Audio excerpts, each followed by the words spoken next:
Hey everybody, JJ here. It's Friday, December 4th, 2020. Appreciate you joining me. All right, we got a lot of news to get into. Now today, let's kind of step back as we like to do every Friday and just kind of reflect on where we are at in this economic environment, in this financial system in general, and where I think we are at in the next 6 months.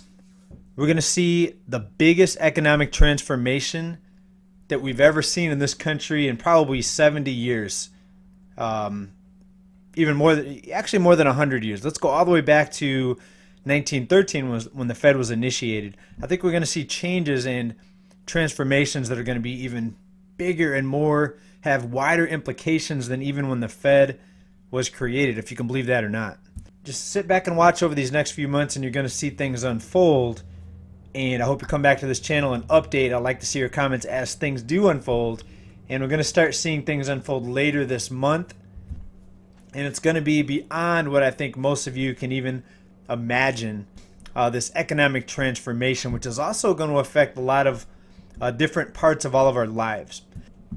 Now, up until now, earlier this year when the shutdown recession began, the lockdown recession, as many are calling it, we told you they were going to keep this market propped up, the stock market, the housing market, try to keep people feeling okay and try to keep people confident that there was going to be this economic recovery.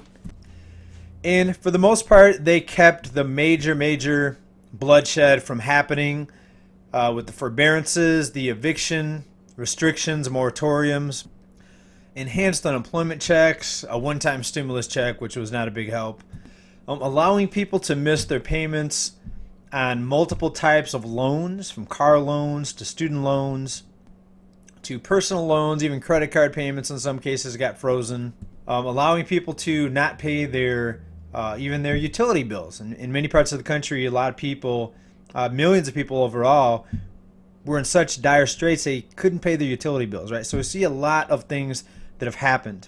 But now we're getting to the end, and some of these programs were set to expire as of January 1st, and a lot of people were predicting, major pain to ensue after that. Millions of homeless people, some have said that was going to happen.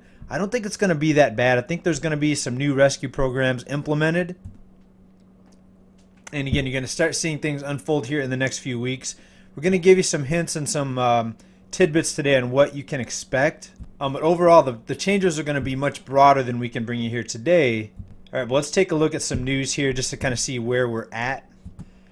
Now, what we witnessed here for the holiday spending with Black Friday and Cyber Monday was mixed. Black Friday was down, of course, because a lot of those sales were physical, in physical stores. But Cyber Monday more than made up for the bit of a drop that we saw in Black Friday sales, as Cyber Monday saw online sales reach $10.8 billion, the biggest U.S. e-commerce day ever. So Amazon continues to explode and take up bigger and bigger market share, bigger profits for Amazon, right? And that goes right along with this K-shaped recovery. It's not just the individuals at the bottom that are doing worse and the people at the top doing better.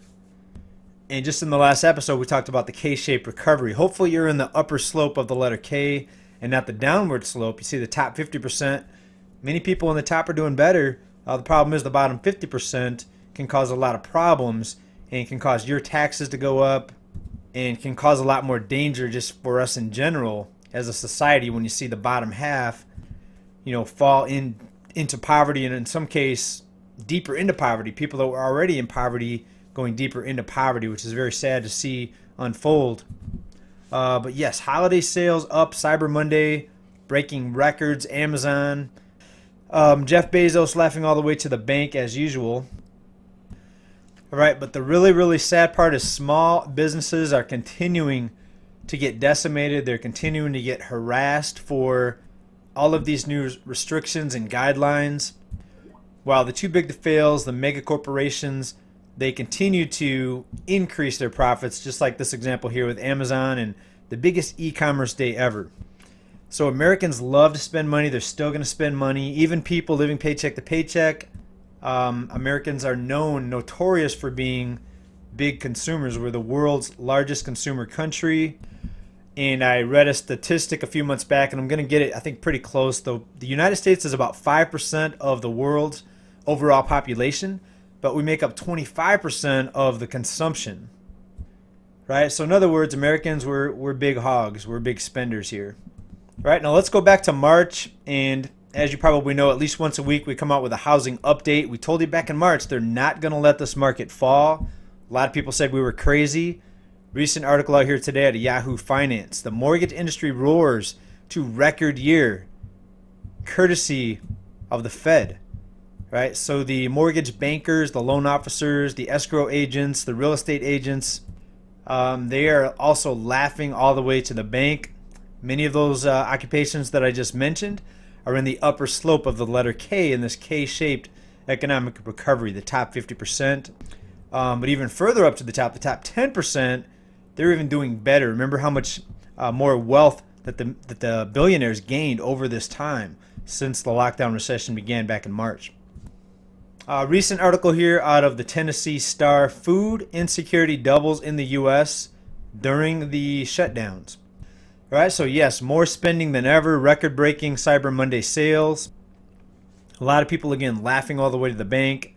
But the bottom half, look at this, food insecurity doubles. We've documented it here on this channel. The food lines are surging. The biggest food lines we've ever witnessed here in this country. All right, so we knew just from looking at all the documentation, all of the research and the studies, that a lot of people were barely scraping by, and this lockdown hit, this lockdown recession hit, and it pushed many people over the edge. Many people waiting in lines for 2, 3, 3.5 hours to get a bag of food for their family. Now let's take a look at some recent information. This was tweeted out by Adam Harris Friday. A pause on the student loan interest accrual and loan forbearance has been extended now through January 31st. Right? How long is this going to continue? Is it going to be endless forbearance? Right? Nobody knows, but I do know starting this month, you're going to start seeing some big things happen. And in the next 6 months, again, a major transformation, the biggest transformation we've probably seen in 100 years or more in this country.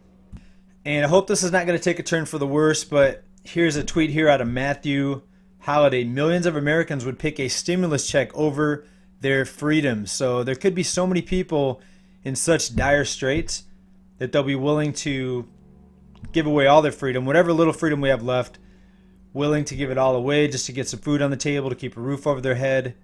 Many people would say that this economic collapse is part of a big, broader, sinister plan.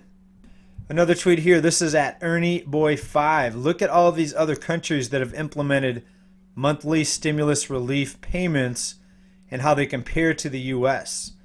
And a couple of these I did notice are accurate. I didn't check all these countries, but the tweet says here: Australia, $19.93 a month, $1,993. Canada, $1,400 a month.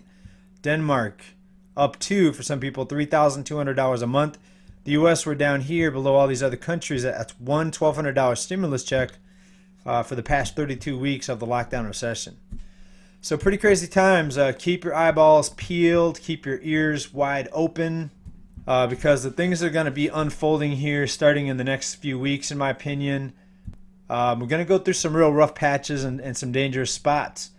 Ultimately, it's going to have a silver lining, because I believe the collapse is what we need to actually wake people up, right? And sometimes you have to hit rock bottom before you pick yourself back up and kind of see what's happened. And I think we might see some pretty big surprises coming up here, to say the least. Thanks everybody for watching this report. Stay well, stay safe, stay prepared. Bye for now. Peace.